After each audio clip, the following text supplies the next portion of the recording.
All right, we're live. Hello, everyone. Welcome back to Coach's Corner. Who's starting? You guys care if I go first? Okay.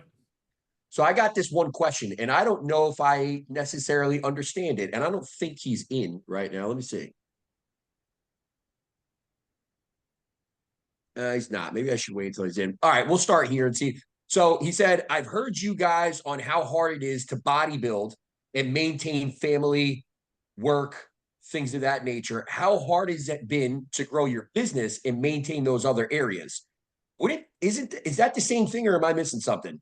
No, I mean, I think they're saying like, okay, I guess comparatively, like, how hard is it to grow a business, like in comparison to growing your physique? Okay. So I guess it was a good one. Not that I would have thought Well, anything. so let me make sure I'm understanding. You're saying, is it is it harder to like maintain your life and bodybuild Yes, versus that build your career, like build your I don't, business? is it a versus type of thing, or well, I guess I don't know. I I really think he's don't know. just I'm not sure. generally What about you? asking, I guess. Yeah, I think he's generally asking how, because he's heard us talk about bodybuilding and maintaining the other things. But I think now he's asking, what about how hard has it been to grow the business? And he did put in And parentheses, maintain. future coach. So I guess he's trying to build a business and wants to know what it's been like maintaining bodybuilding in other areas of his life while trying to grow a business as he kind of evolves.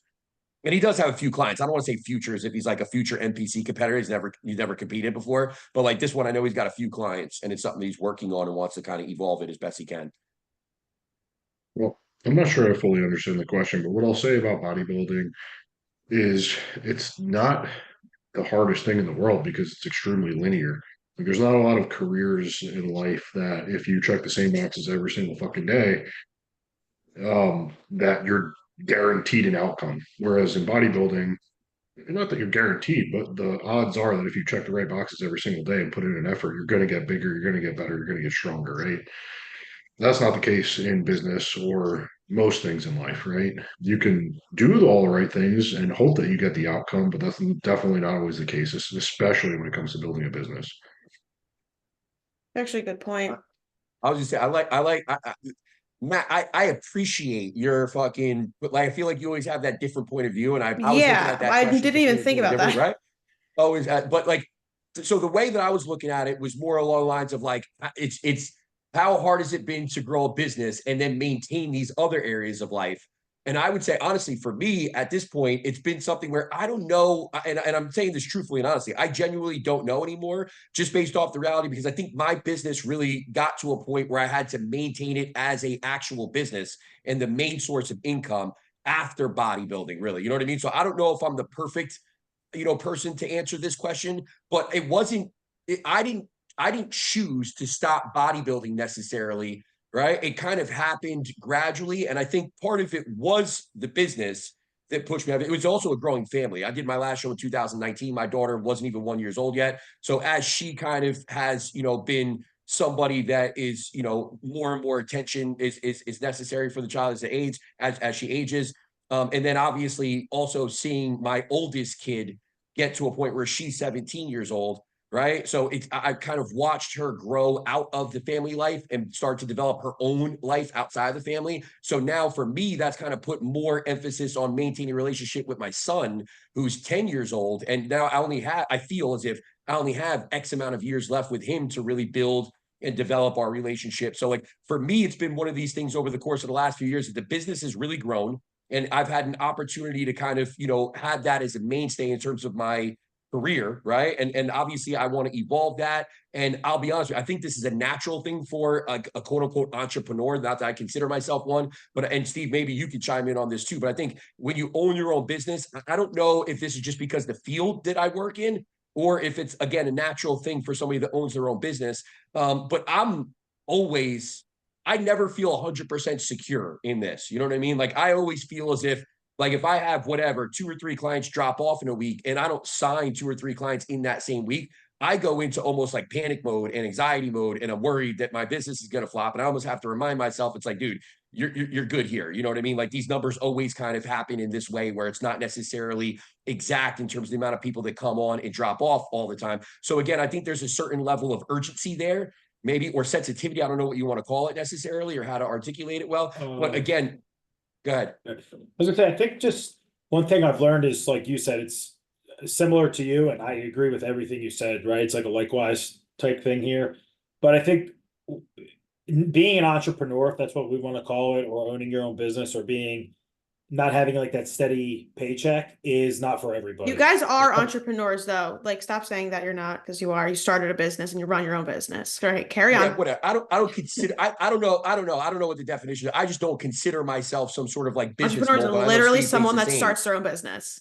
No, I know. And if that's the case, then fine. I don't look at it from like a business, like where like I'm trying to like globally dominate something or build a, No, you know, right. $30 million. Yeah, but that's not even business or that. I something. would call that like corporation. Like that's not. It's Well, different. whatever. I don't want to get away from the point. I Yeah, think, whatever. Steve, Yeah, continue, you- Steve. yeah. So I think like it's not for everybody because of the stress that comes with it. So like say you lose 3 clients and then you don't get them back and it takes 3 weeks to get them back. The stress is there. It's like if you own a restaurant and one weekend you make 10K, for example, you have 200 customers and then the next weekend you have 50. It's like, and a storm hits. It's like the same, you know, the stress all over. And I don't think owning your own business or being an entrepreneur is for everybody. I think you have to be able to handle a fuck ton of anxiety and stress. But it's also, for me, it's also been a matter of balancing everything. And Yes. sometimes the balance doesn't really work out in terms of being able to facilitate the bodybuilding and the fitness and even, you know, maybe even my health, if you want to look at it that way, because I will have days where it's like, I don't fucking eat until 6 p.m. I have call after call. Today was one of those days where I have all my check-ins first thing in the morning. I'm up at 6 a.m. on the computer by like 6:45. I'm working all the way through until 1 p.m. when I have to meet Riley, Will, Joe. You know, we literally had a client fly in from North Carolina to meet him today. So it's one of those things where it's like, you know, I got to be there. I got to give that time and attention. I did end up getting workout in because I was at the gym anyway, but I had about 45 minutes to an hour to work out real quick. I come home, I immediately have to be on a call for continued education. And then from there, Marita and I stopped that call at 6 p.m. We got right on a call with these guys for this to come on. And now I still have work I have to do when I get off of this in terms of additional check-ins that I didn't get done yet. You know what I mean? So it's one of those things where it's like, it's easy.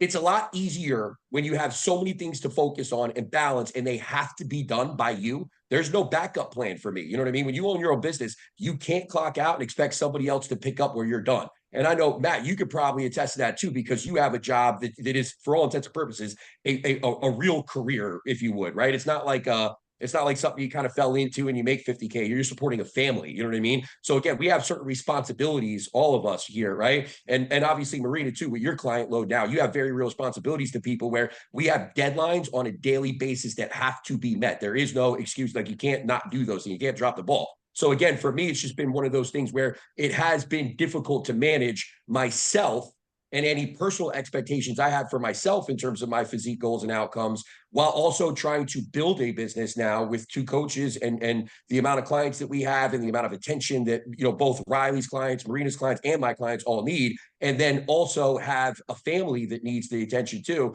I'm not going to lie, it has been difficult. In my mind, it's always, hey, I'm going to get myself back into things and I don't have to worry about myself. You know, if I got to take a 2-week, 3-week, 4-week absence from the gym, I'll do that, put my effort where it needs to be put. And then I can always come back to the gym later. The gym's not going anywhere. I'm not going to die. You know what I mean? I'm not going to freak out because I can't train, but I would be lying if I said it hasn't been a difficult thing here the last couple of years as the business has really grown.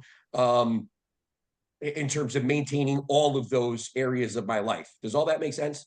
Yeah, No, for I sure. mean, like I obviously don't have a family and real legitimate other things I have to tend to. Obviously, I have that luxury being 24 years old here. But I think like the general consensus with all 3 of you is just like the volatility of where we work, the industry is a very real thing, especially when you guys like supporting a family, but also the whole idea of when you quit your 9 to 5, you start your 24/7. And that's also very, very relevant, which is like what Tim was just talking about. So, yeah, I think what it comes down to is like that balance is hard to have when you're growing something. But it's really just up to you to find it. Yeah. Matt, Go Oh, ahead. go ahead, Steve. I was gonna say, No, go ahead. I think the one differentiating line, I guess, between you and I, Tim, just in regards to this, is you had to do it while you already had kids.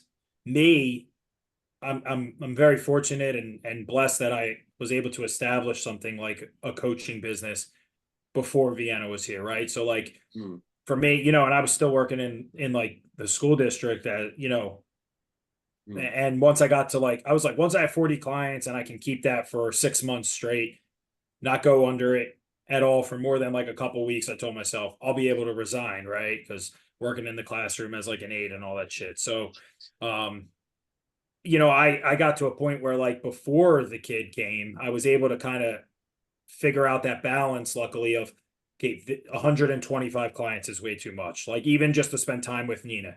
Now Vienna came and it's like I don't want 110 clients, right? Because I scaled back, and now it's like I scaled back and I found that comfort level of what's feasible to support a family, but also have that balance of family time. And not at yeah, first, though, it was fucking hard, 100%. yeah, You know, 100%. yeah. Matt, do you like from your perspective as it relates to like, you know, from your perspective, from from the perspective we're coming from, you obviously you do have a job where like you have that like you have somebody else managing you, so to speak. You know what I mean? Like you have certain goals and shit. You have things that you have to do via your job, but then you also have clients that you have deadlines and shit to, and then you have the family on top of that. But at the same time, you're also the only person here that's a professional level athlete that has certain expectations for themselves. And I know it's, you know, as a IFBB pro first professional season stuff, it's not like, and not that I know of anyway, maybe you are, but like, I don't think you're under any like sponsorship pressure or anything like that to compete. Yeah. Okay. So still you have a certain level of expectation for yourself. And obviously it's not something that you want to let yourself down on. That's not an option. You know what I mean? So it's like how, when you're looking at it from that angle, you know, and I know your mentality, I think, well enough to where I know it's kind of one of those like do or die mentalities to where it's like, but again, I guess I don't know really what I'm asking here, but I guess if you're looking at it from our perspective in terms of what we just kind of illuminated there, is there anything else that you want to add to that, being that you are that employee that has like the realistic expectations every day that you have to kind of commit to?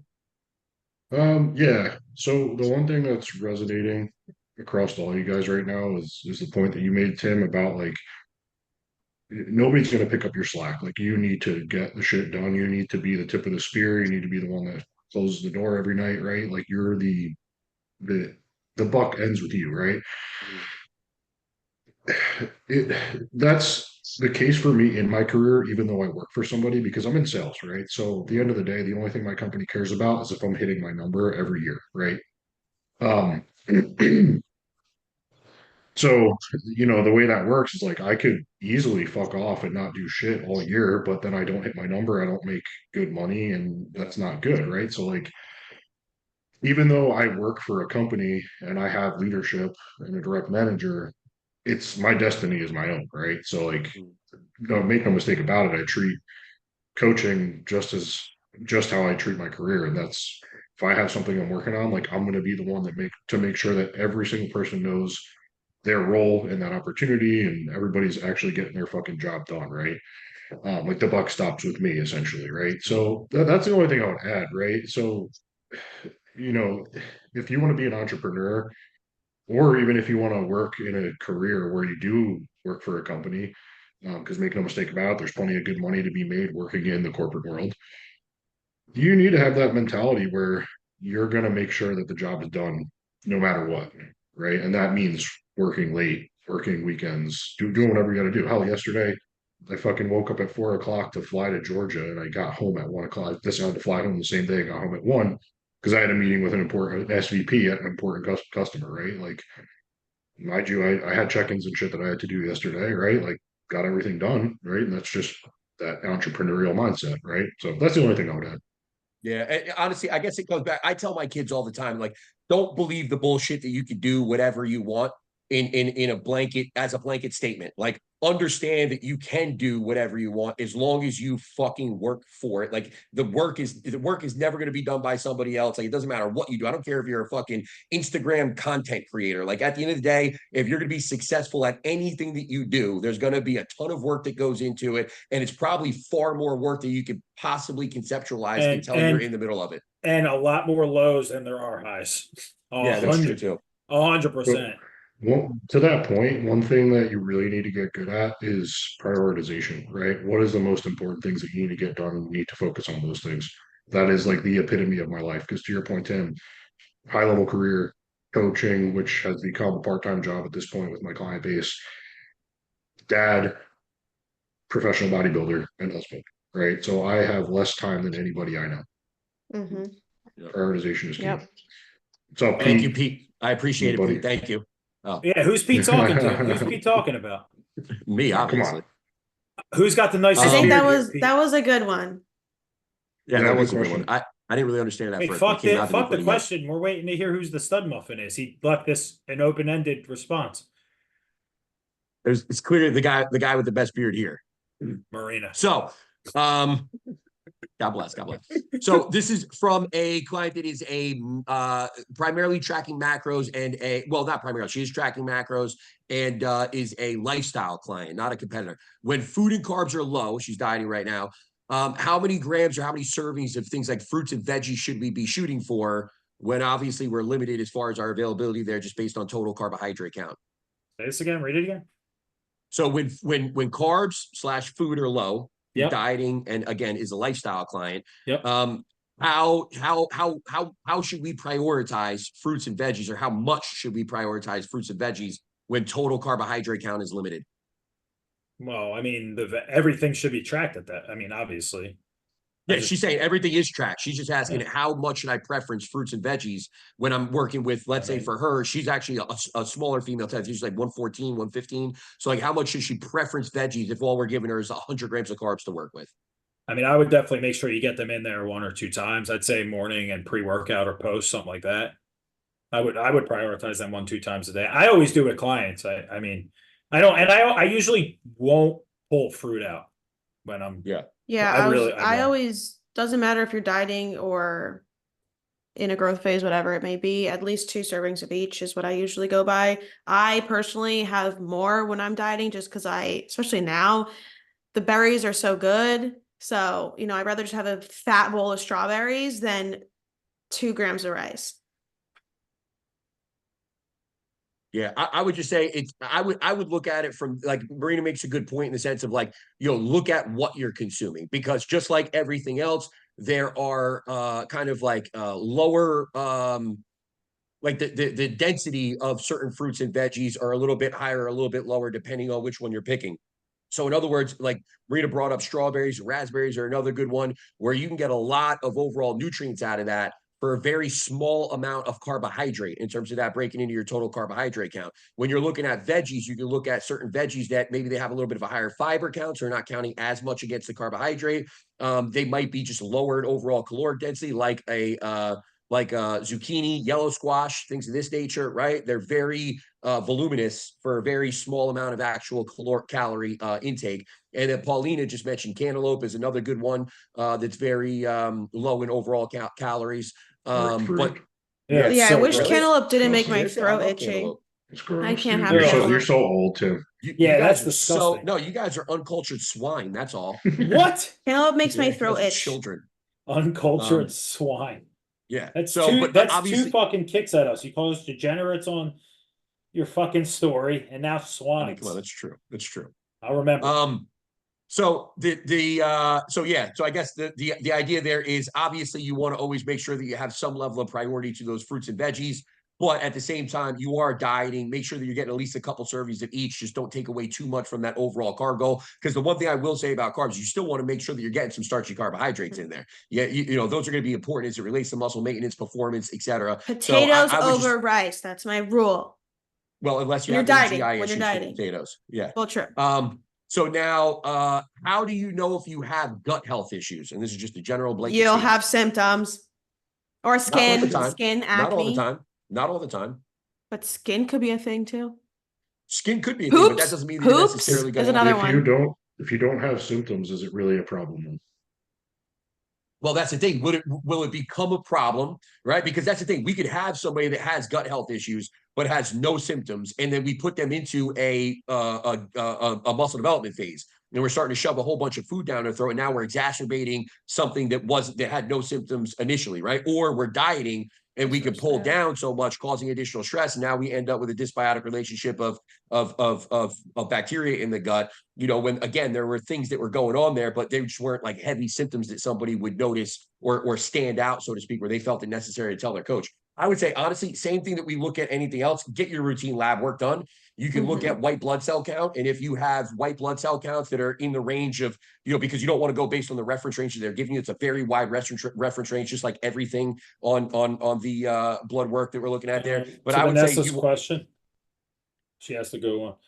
She said, how do you know if someone has gut issues if they don't have symptoms? well, that's what I'm saying. Yeah, get the lab work. Yeah, I know. I was just making sure that he knew that she asked it. Look at your white blood cell count. And then when you look at the total white blood cell count, if you're close to 8 or above 8, you probably have something going on in terms of an immune response, an adaptive another immune response. I was going to say was if you get sick often, there's probably something going on. Yeah, because there are people who are consistently sick. UTIs are another one for females that you really want to be cautious about. If you're getting chronic UTIs, that's probably something going on as far as your gut first and foremost.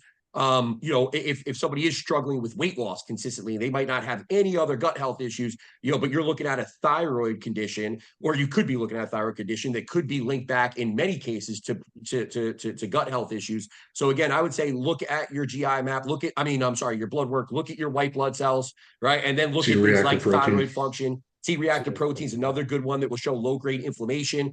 TPOABs is a marker that would typically be used to show Hashimoto's thyroiditis.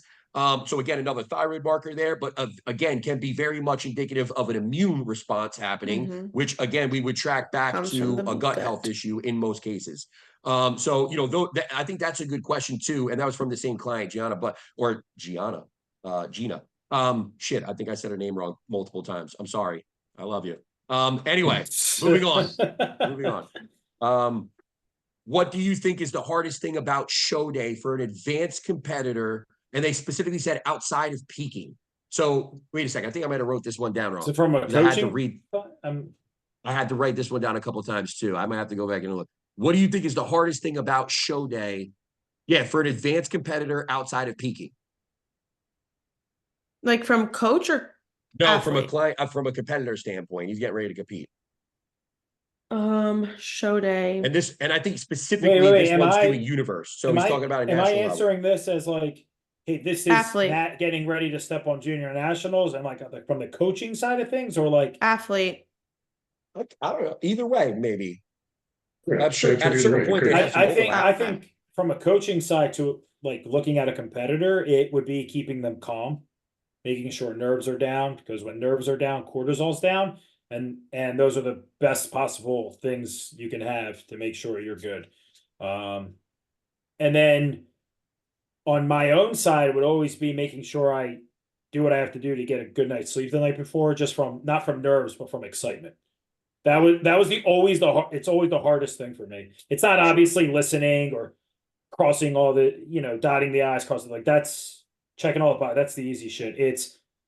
It's not even getting to relax. It's just getting sleep the night before from excitement. That's always been my thing. If I don't take a Xanax, I'm fucked. For me, it's just the waiting around. I mean, it's different for you guys because bikinis last, but I just can't stand just waiting sticky in a bikini with your makeup done and the hair done. That's the worst thing in the world. You must feel so uncomfortable, actually. I never thought about that because you It's guys horrible. are dead last. Being sticky and fucking gross in a tan in itself is annoying enough, but being all dolled up and shit, yeah, like you Especially at can't national level, actually so like with the lay amount. down because Wait of the till you makeup. see You how I can't look touch your when I do hair. wellness. It's not fun. I actually despise Yeah, I show don't- day if you guys didn't know. Show day is like my favorite day. I wish I could have show day like 10 times a year. So the only thing for me as an athlete on show day that sucks is I don't really get dehydration symptoms until like after prejudging. And then just that thirst between prejudging and when you're able to hydrate Thank you, after Vanessa. awards is the worst.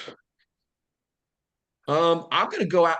We had a client today that we had to talk to a little bit, and I'm gonna go a little outside the box here. And I think the hardest thing about show, or one of the harder things I would say about show day, especially for an advanced competitor, understanding you know, when it comes to judging, right?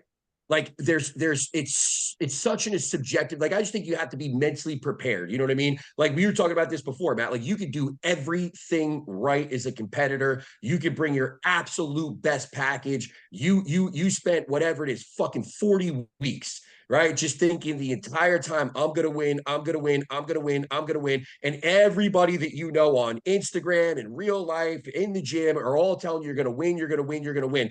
And then you show up, you're looking at everybody backstage, and you and your coach are sitting there like, yeah, we got this. We got. Then you step on stage, and it's almost like the first lineup comes out, you're looking at everybody, you're still in your head, I got this. And then somehow, some way, you don't even place first. You don't place second. Somehow you end up in fucking third. You end up in, especially at one of these advanced shows, is a perfect point in the sense that, dude, you're going to be up there against one of the biggest lineups you've ever been in, if not the largest lineup you've ever been in, playing, you know, hands down, right? And it's like you might not even feel like you got a fair look that day after all that work you put in, all the money you spend, and somehow you're watching guys that beat you. And it's hard to really, honestly, sometimes it's very, very hard to justify. It's hard to justify in terms of your own bias. It's hard to justify it for your coach and his bias, but it's also just hard to justify it, period. Don't give me shit about bias. Sometimes it's just hard to justify. You had this happen recently, Matt. It's just one of those things where it's like, you know, it's a tough pill to swallow sometimes, but this is bodybuilding. It's part of the sport. Yeah, no, so my client Matt actually just popped in. Not that I would consider like Atlantic States like a high level show.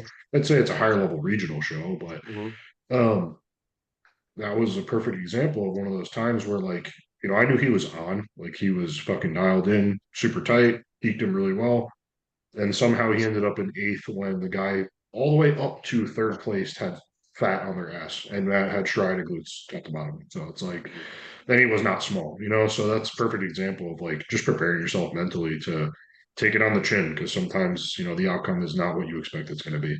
Yeah, it's just hard. I was having that conversation with somebody today, and it's hard to tell somebody to be prepared for that. And then at the same time, think in their mind, you know, I want you thinking nothing Well, but first place. there's a, You know what I mean? It's well, difficult.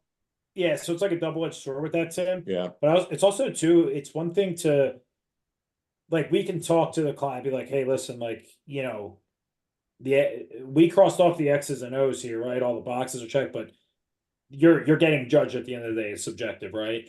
So, and then having to deal with it. I think preparing and then having to actually deal with it when it happens are two completely separate things. Because the client could shake their head all they wanted. Let's be like, yeah, no, I get it, like this, and then afterward, like, how's it really? You know what I mean?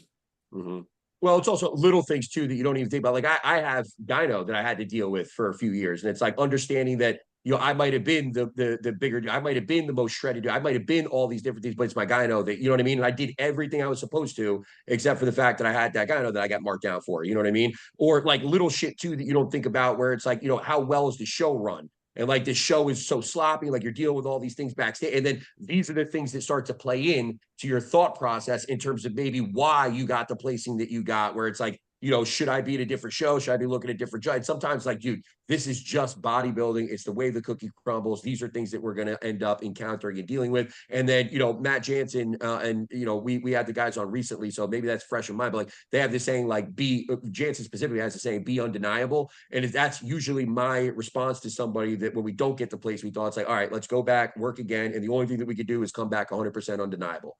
You know what I mean? And that's the goal that we are ever chasing. What does a typical refeed look like for a female client? How much above their base diet? Refeed meal or day? They just said refeed. So I copied this one verbatim. It depends. I mean, obviously,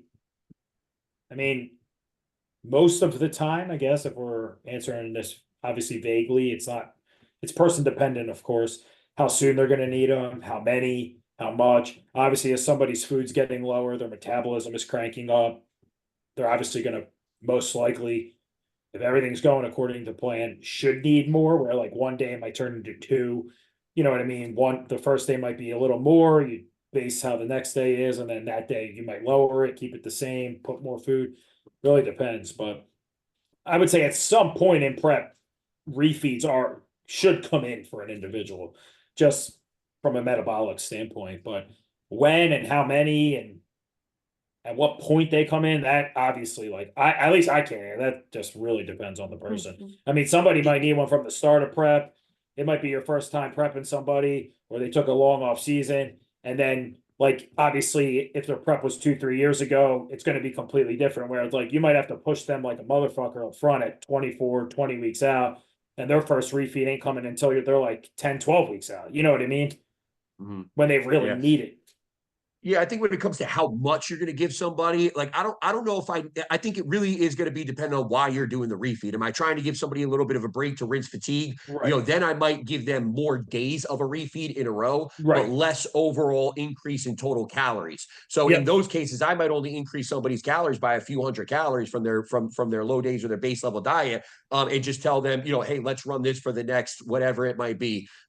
3, 4, 5, maybe even 7 days in a row, and take a little bit of a break here, rinse fatigue, and then we'll get back to it and see where we're at. If I'm using a refeed to kind of see what somebody looks like nice and full, that's where maybe I'll push the calories much further above their base level diet, where I might be giving them, I don't know, 1,000 calories above their base diet if Right, they're yeah. a muscular female. And I would say that's the other side of it too, is how muscular of a female are we talking about? What division are we talking about? If we're talking a bikini competitor, you might not need that much. We're not talking about a Right. division where you need to be hard as nails. You know what I mean? We're not talking about a division where you need to be ultimately conditioned. But if we're talking about women's physique, figure, etc., now we might be talking about a little bit more food. We have a higher level of muscularity, and we are Yeah. trying to push that I was condition. gonna say you also have to factor in how much muscle. Like a bikini chick who's 115, 120 is not gonna need, at some point, I mean, 4, 5, 6, 7, 800 carbs, like someone like that's gonna need, right? Like, Yeah. Right though. well, Right. And then what kind of drugs are they on too is another well, that factor. I was just about to say Are that we where removing the the drugs in terms where's of the fat burners and supplementation lipolytics at? that might burn through those Yeah. calories? So lots of variables. I mean, there. I'm just talking more generalization, obviously, right? Like, Yeah. yeah, like Matt, you're 100% right. Like, obviously, like you're gonna get that freak in the fucking neck of the woods who's gonna need 500, 600 fucking carbs as a bikini athlete. You know what I mean? But majority of the time, like how many females in bikini are gonna handle 600 fucking carbs and lose weight or you know what I mean? Yeah, respond favorably. Yeah. Sam, I mean, her free feeds were what, 300? Yep. Yeah, I mean that's Yeah. good. That's Yeah, really back to good. back. What's up? Hi. Hi. All right, that's it for me. That's all I got. I got a bunch. Hi. What's No. up? Yeah. Thank Put me you. on the spot here. Hang on. Come on. All right, I'll do mine quick. Now we're talking about girls, I guess. Someone asked me anonymously, anonymously, what is your macro split and how much cardio are you doing since being in a deficit? You saying So- hi? Hi. Hi. Training days have been, well, no, we're still at the same right now, right, Tim? Yeah. Training days, well, actually across the board, protein has been 160, training day carbs 150, and then non-training day carbs 100, and then fat across the board 30. And then cardio at 35 minutes and sushi every week. I think you need to do 35 minutes 65 post, 35 to minutes cardio. post training. Up to cardio. But we just dropped that and Drop cardio. yeah, just dropped cardio. And that was only for what? 4 6 weeks. weeks? Oh, yeah. The Yeah, we diet literally itself was didn't only- touch 6 anything. weeks. 6 weeks. 6 weeks on those. No, 4 weeks on those. On those macros. calories. Yeah, Prior, sorry. Yeah. they were high. What did you say your training days were? 160, 150, 30. Good. Not too shabby. What else you got? Oh, okay. Will Steve really go to Big Cat if his wife is due around the same time? Yes, we've already. Yes, the baby will be here 2 to 3 weeks before Big Cat. Yes, I will be Yeah, at Big people Cat. people are very concerned. Clearly. If I'm not at Big Cat, Bree will probably kill me because she's on here. That's why I Oh said fuck! that. What just happened? Okay. But yes, I will be there. I have Okay. 12 people doing it. I will be there. Anything The else, Brina? sipping is so cute. No, that's it. Oh, this is Nina's Just cup. It's not watching- even hers. I'm just watching If you the hear those sip. slurping it up. It's Are so you drinking funny. water? That's some good ASMR. Oh, Bree would die. Well, if I don't have this baby, Blame Steve if you don't have it by then. Blame All right, me. I go- Oh, look at her fine Well, motor skills. You're the husband, of course. It's your problem. It's your Dude, fault. she'll be 40 like 3 weeks by then. I hope the fucking kid's out. It's still your fault. The kid comes out 17 pounds. Fucking- God, feel bad for Nina. What's up? All right, I got my questions. Wait, you were done, right, Marina? You can't take the Yeah. notes. Okay. What is true hit and when should it be implemented? You're gonna have to What is go out. what? True hit What- cardio. Yeah, what Oh, is hit true hit and cardio. when should it be implemented? True hit cardio is fucking hard as hell, and it should be implemented. I think honestly only in scenarios where A, we're being fed enough, or B, when it is an athlete that's resilient enough where they're going to be able to recover from it. Yep. I just went through this with Brie actually. I put a little bit of hit in, but we lowered her training volume because she told me she wasn't recovering a lot. So I lowered the overall hit, but we lowered volume overall, and within a week she felt a major difference. Yeah, I think hit is something that it's definitely a good tool to be used. 12 on the stairs immediately no. I don't even know what that means. I don't even know what Stairmaster levels are like. I haven't You stepped don't foot on want a to know. Stairmaster in 12 is 10 like years. Yeah. Yeah, no, I mean, like, but like, I think if you implement them and like it's 10 to 20 minutes, like, sure, but like, I'm not gonna, once her food gets lower, she'll just be doing all steady state and then I'll just start Mhm. refeeding. You know what I mean? Like, Yeah, 20 minutes in my opinion is even a lot. but I'm doing 'Cause, that like, right when I'm- now to get her When going, I'm you know? when I'm having somebody do hit, like I want their heart rate like as high as it possibly could be, like Yeah. 200 if they can get it there. So just what is true hit and when should it be implemented, right? So like the hit that I typically implement is something called Wingate training. This was popular probably like 10, 15 years ago, just dating myself. Where you are on a spin bike and you are full fucking sprinting for a minute straight, followed by like a 2 minute cool down. But you are legitimately like 180, 200 heart rate on that, and you're doing a few intervals, like 3 to maybe 4 max, right? I don't like But like that. this has such a hacks on not only like from a hypertrophy perspective, because this is absolutely going to help build muscle in your legs, but it's so taxing on the body, it's causing a whole shit ton of stress. Like I'm implementing that once, 2 times tops for any athlete. Because if you are to put that in 3, 4, 5, God forbid, fucking 6 days a week with somebody, true hit, you're going to cause so much metabolic damage. Like this person is not going to come back.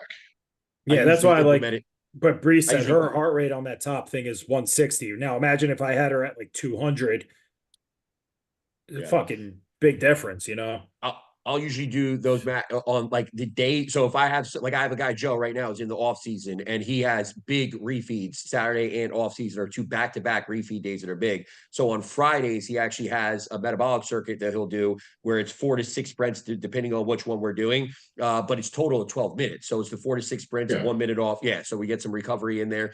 And then it's sometimes longer than 1 minute depending on again how many sprints we do. It's a total of 12 minutes. Sometimes we'll only get 4 in there for adding recovery. But again, the idea there is to get into that glycolytic work so that we're making a little bit more room for those high days that he's going to have during his off season. But what I do, I actually YouTube the Wingate sprint, and you can actually get videos of people that are performing that within the lab so they can see the full intensity of it. And I send it to them and they're like, oh, that's I'm like, That's it, dude.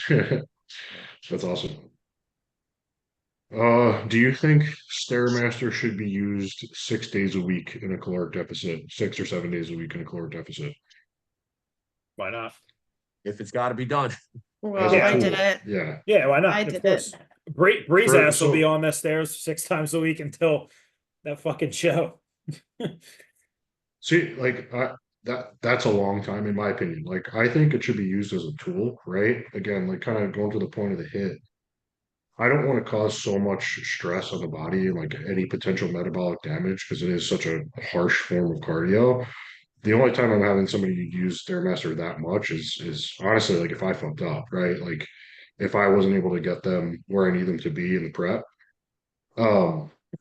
That being said, I do like to use the Stairmaster as a tool, but like I'm using it like 2, 3 days a week for somebody, right? So that's my perspective on that. I view the Stairmaster as a tool more often than something to be used regularly. Well, yeah, I mean, can you get in stage shape without any of it? Yeah, I mean, as long as if you're fucking doing cardio, but I think the stairs too can also, if somebody's like legs fade and you notice that, I'm like they're getting in shape, like obviously you want to pull that shit out. Yeah, of course. You know what I mean? But like so a lot of people can handle that shit and be okay, right? Like their legs won't fade. Like if I did that stairs all prep, my fucking legs would fade Yeah, out, you know. I had to learn that one the hard way. But I also think from a female's perspective, in a lot of cases, it's like different. there is a measurable difference sometimes when you're integrating in something like, you know, let's say they're using the elliptical, they're using the treadmill, they're using the whatever the fuck they're using. What's the other one I'm missing? Bike, right? And then we put them on the stairs at a certain point. Like there could be a measurable difference in terms of the caloric burn, the caloric expenditure. It's going to have a measurable difference as far as fat loss outcomes. So, Yeah. like Matt said, it's a tool that can be used, but it's obviously got to be catered to the individual. Yeah. My foot's itchy. Okay, how important is it to follow your plan post show? I'm very Extremely vocal about this important. one. I'm not surprised I'm getting questions about it. That's just a Extremely fucking important. stupid question. That's so. I think it's a good question because most people don't. Well, you know what I mean. It's a stupid question in the sense of like, there's only one right answer, and fucking follow your plan. Yeah, I think the one thing we just talked about this, right, on that call, Marita. I think the one thing that people miss here is like like physically you're going to fuck yourself and you're going to look like shit. You're going to be fat. And what you're doing is you're hurting yourself from an off-season perspective. If you want to develop muscle tissue as a competitive bodybuilder, you know, or honestly, just live a life where you don't have to deal with the fucking 30 to 50 pounds of fucking weight that you're going to gain post-show, not following a plan. The reality is you need to stick to your fucking plan, right? You need to create that sense of environment for you to be able to grow tissue in the off-season. And that starts with a reverse diet. And there's no more amount of muscle that you can gain from a nutritional standpoint than if you're reversed out of a show appropriately. But again, I think the big thing that people miss there is if you want to fuck your health, it's not just a rebound in terms of weight. This is what people miss. It's a rebound in terms of your gut health. We were talking about that before. Yeah, it's a rebound in terms of your kidneys. It's a rebound in terms of your hormones, ladies. You want to be estrogen dominant. The fastest way for you to get estrogen dominant is you don't pay attention post-show. You eat a ton of fucking food. You gain a ton of weight. And it's not just your weight rebounding. It is your estrogen rebounding at the same time. Meanwhile, your progesterone is tanked. You end up estrogen dominant and you're wondering how your ass gained 75 pounds in such a short period of time. You did it to yourself by not sticking to your plan. So you're fucking yourself hormonally that takes fucking a long time to recover from. You're fucking yourself from a gut health perspective, which takes even longer to recover from. And then on top of that, you're going to hate yourself and you're going to be that person that's like, oh, maybe I should just go back into prep. No, you should fucking not. You're only going to make it worse. Yeah. So Tim, let me ask you this, just open discussion, obviously for all of us, but My foot's really itchy. Go, Chief. what the fuck are you doing? I got something going on here, man. Oh, okay. I just didn't know why you were spreading your legs and lifting one leg up. So okay. Anyway. My leg looks really small here, though, doesn't it? It's fucking. It's very. It looks like you should work. I'm insecure. I'm insecure. Go. What do you got, Chief? What's your question? So say somebody does that, right? Okay, male or female, and they're like, "Oh, I should go back into prep." Do you lower their food? Do you bring them back into a deficit? Then this is obviously just Send them to fucking therapy. That's what happens. Anyways. Yeah, honestly, I would tell them you made your bed. You got to let. It's one of those things where it's like, hey, I would honestly, if we're trying to be gentle, we're trying to be realistic coaches. Like I would legitimately have the conversation with somebody where it's like, you know, my client Vasti's chiming in here where she's saying some of her health stuff right now is due to a shitty rebound she had 2 years ago. It's like, again, I would just explain. I try to generate, you know, a lot of I use experiences that we have with other clients all the time. So like my clients will always hear me talk about this person, this person, this person, this person. And I'm referencing situations where this has happened before and these are the outcomes. So I'm just trying to give them the reality that it's like, you know, hey, if you want to diet, you know, relatively soon, as long as you're sticking to your shit, we could bring you down in calories a little bit to make you feel a little bit better. But I want you to understand these are the potential issues that are going to come with that, right? So it's one thing to tell somebody all these things. If they're still choosing to go into a dieting phase, I wouldn't be part of a contest prep. At some point, I'd have to kind of pull the plug and say, listen, if you want to compete, you're probably gonna have to find another coach. But if you want to pull down and feel a little bit better about yourself, yada yada yada, cool. Yeah, of course. I'd rather help that person do that than have them go somewhere else and actually do a contest prep and fuck themselves further. You know what I mean? But at the end of the day, I guess to answer your question, I would obviously try to appeal to them in the most logical way possible in terms of them understanding the consequences of what it is that they're doing, looking at their body and kind of, you know, thinking that it's like, oh, well, I need to be better than this. And it's like, well, you need to be better than this internally first and foremost. Right. Do you allow weekly like cheat meals in a reverse immediately or not for a few weeks? I'm a not for a few weeks guy. Yeah. I will say this. Depends who it is, right? Yeah, Highly depends who the fuck it is. that's true. Matt had a fucking cheat meal right away afterwards, so him and Sam go on a date. I know he's not going out and turning a Binging. Friday night date night into Saturday leftovers into Sunday breakfast and you know what I mean? So it depends who it is, right? There's some people where like 100% they're gonna stick to it, and you can give them that, and then obviously factor those calories into their obviously base plan. But like if it's the first time I'm prepping somebody, I'm like, I don't know how they're gonna be post show. Like, and it was a struggle even getting them like, yo, listen, like your cardio's over an hour, like your food's low, like, and they're complaining about it. You don't know if they're gonna, there's no fucking way I'm putting a cheat meal in right away. Also depends how the hell they handle that night of the show. If somebody goes fucking balls to the wall the night of the show, like how the hell they're not gonna get a cheat meal the fucking 5 days later on Friday. That would make no sense because you're trying to get the 12 pounds of water they just added on, Yeah, I'd say Yeah, for to the me, large. Go ahead, Matt, go it's ahead. to me, like to your guys' point, it's client dependent, right? Like if you know you have somebody who's food focused, right? That's probably somebody that you probably want to hold off for a few weeks while the metabolism starts to regulate a bit Yeah. as you reverse them. But I've yet to have a client that I've had to not give them the cheat meal, right? Like everybody that I work with currently is like truly a bodybuilder and like truly fucking loves this shit and cares more about their next step as an athlete than they are about food. Yeah, I But would even say even with it, I do stay on top of like what are you getting for your cheat meal and what is the impact to their body composition, right? Because like I do reverse relatively slow. Like I don't want to see Yeah, no. I don't want to see like more than a 2 pound drop, two pound increase, right? So if Buddy's going out and getting his cheat meal and he says I got burger, fries, an appetizer, and a dessert, and he's up 5 pounds, like all right, well, let's talk about it. Is that cheat meal with your wife more important, or should we, and we'll start lowering your baseline food a little bit, or do we pull the cheat meal and go with the controlled refeed, right? So even in the instances that I am giving the cheat meal immediately after the show in a reverse phase, we're staying on top of it. Yeah.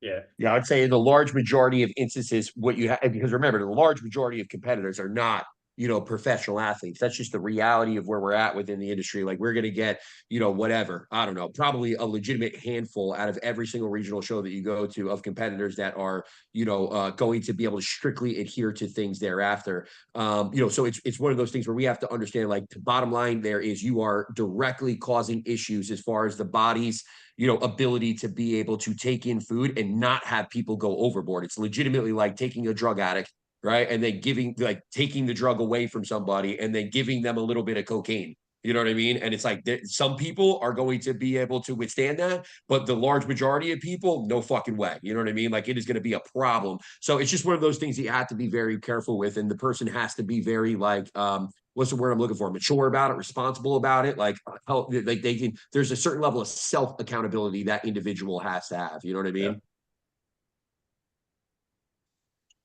So yeah, I got a couple more bodybuilding related ones, and I have a couple non-bodybuilding related ones.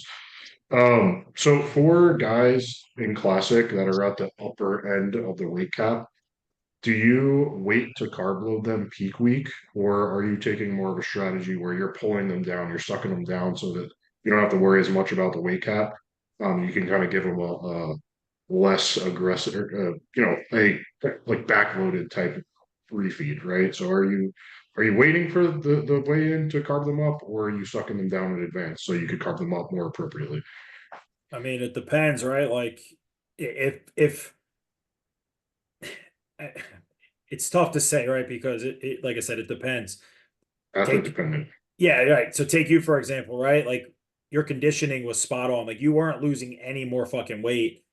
So it's like I pushed just enough to get you like 2, 3 pounds under, and then we just literally found a maintenance level of food and rode that out, and then slowly started to carve you up. I mean, it also depends when the fuck does the person have to weigh in. Like if it's the morning Yeah. of, it's going to be way tougher, right? Because like there's a very fine line there. But if it's a national show and it's 2 days before, like if you got to suck down and suffer, like at least you have 48 hours to get aggressive with food, you know? So I think it really depends too when that athlete has to weigh in. Yeah. That really is going to depend. Yeah, how hard is it for that athlete to make weight? That's really for Yeah. me, that's what it's gonna come down to. Like, are Yep. we just barely fucking making weight? I had a guy last year that just like he was legitimately at the first show that we did, they let him slide. I think he was like a pound over or something like that. And the guy was actually like, let him slide, which, you know, say what you will about it. But at the next show that we did, we were bang on all morning. And I was literally like, dude, you're no food, no water. Like, you just got to wait. You got to, you know, like head to check-ins, be the first person there. I don't care if you're waiting for an hour, be the first person to weigh in, get it done. And then from there, we'll rehydrate and we'll eat. But like at the end of the day, that he suffered that entire week to be able to make weight, and then he suffered that day even more to make weight, and he was bang on the weight that he needed to be, not 1 pound less, not 1 pound over. He was just there. So, you know, it really depends on the situation. Yep. I agree. That's all that. So last one on bodybuilding is a quick one. Do you use GDA products?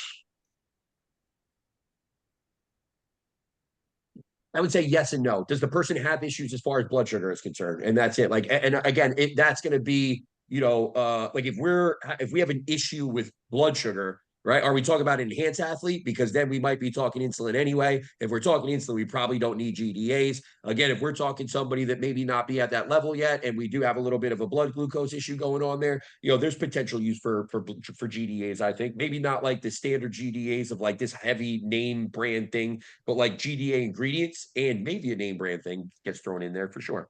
Could be. I do use them, especially like when I have athletes that have really high carb volumes. But mostly it's really just like pre and post workout when they have their highest amount of carbs in their diet. Good night. Can we kiss?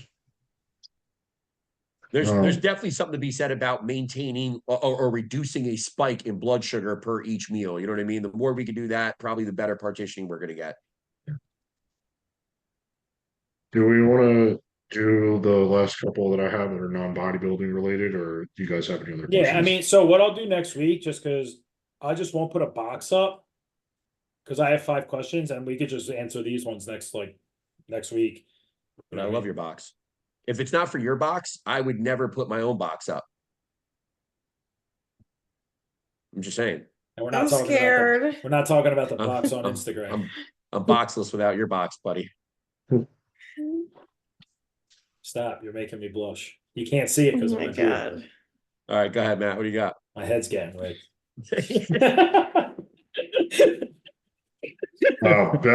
Best chain restaurant for your cheap. Oh, chain restaurant? Ew. It's easy Chris answer. Bruce. Cheesecake Factory.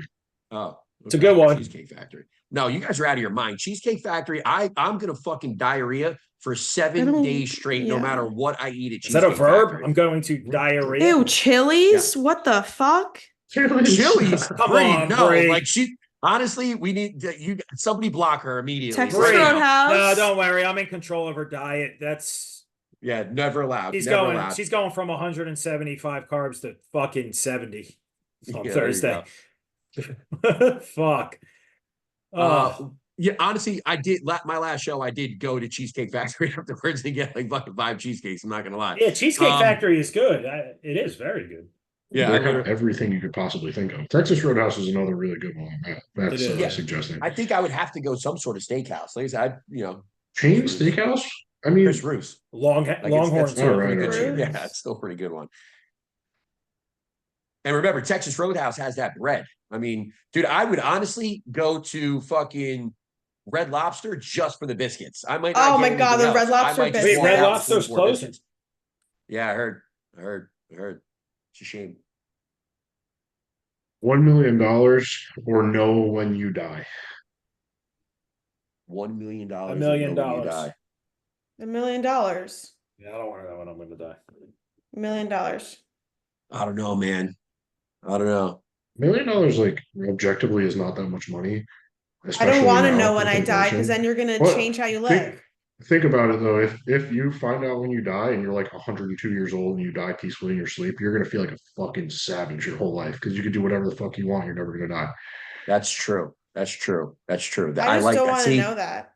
but it also on the other side of that, Matt, too, if I know I'm going to die relatively soon, I can also live like a savage because I know I only have X amount of I'm Do all the taking no when blow I out of die. all the hookers' Yeah. assholes and 100%. I was thinking a different drug, but yeah, 100%. Definitely. But Tim would snort Anadrol. I was thinking fucking Molly in one end, Coke in the other. I was going fucking all over the place. But the bottom, and definitely some Anadrol thrown in there. But the other thing with that though is like you said, $1 million. Like what? Like I'm not going to sit here and pretend like I don't want $1 million. Give it to me all day, especially if it's tax free. But I'm just saying that also does. It's not like that sets you up for life or anything. You know what I mean? Yeah, like no, you're it not quitting doesn't. your job. There's only so much you're going to get out of that. I've done the math. We need about $4 million to be able to live off of that for the rest of our lives, and that's if we have proper investments. And Joe Biden's no longer president. Amen. Don't listen to this. Don't listen This to is this on hilarious. speaker with the kids in the car. Oh, that's my Sorry. client. Oh, I'm so sorry. I'm sorry. This is not a PG podcast. That's Definitely my not client PG. too, man. She's When got the I message. upload Matt it, started it. when I upload it Mhm. on YouTube and on Buzzsprout, I always click this is explicit content. This is not made for No. kids. We're gonna have to start doing a disclaimer when we start from now on. Biggest pet peeves one about drivers. Man, you got good ones. this week, huh? Everything. When Biggest pet everyone, peeve when about anyone is ever drivers. on the road, I hate it.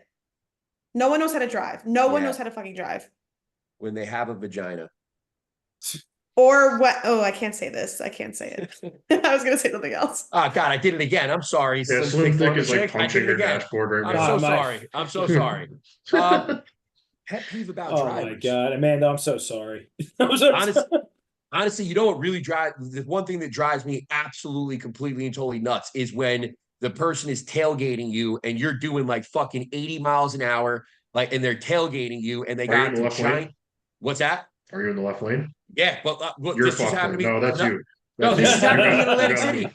They came out of nowhere. They're right behind me. I'm going literally 85 miles an hour. They have the fucking lights in the back. I'm like, dude, you just got fucking behind me. Like now it's You a gotta principal issue. I'm not moving just You're the because you problem, flash Tim. moved in the first 12 seconds of being behind me.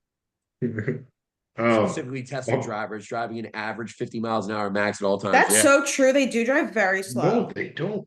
When I had my Challenger, I swear to God, nobody was hornier to race than Tesla drivers. Tesla's the ugliest car. have I mean, no idea around where here, people for get some balls reason, to the drive a Tesla. Teslas, they're so slow. Like every Tesla is just fucking. Just want you guys to know, I just messaged my client Amanda and apologized to her. Good. You should. You're a horrible human being. You absolutely should. My biggest pet peeve is definitely 100% slow drivers. Yeah, just slow driving. If I could drive 100 miles an hour anywhere I go, I would do it. People really act Oh. like they have nowhere to be. Like you're on the road because you have to get somewhere. Go there. Like, what are you doing? Yeah.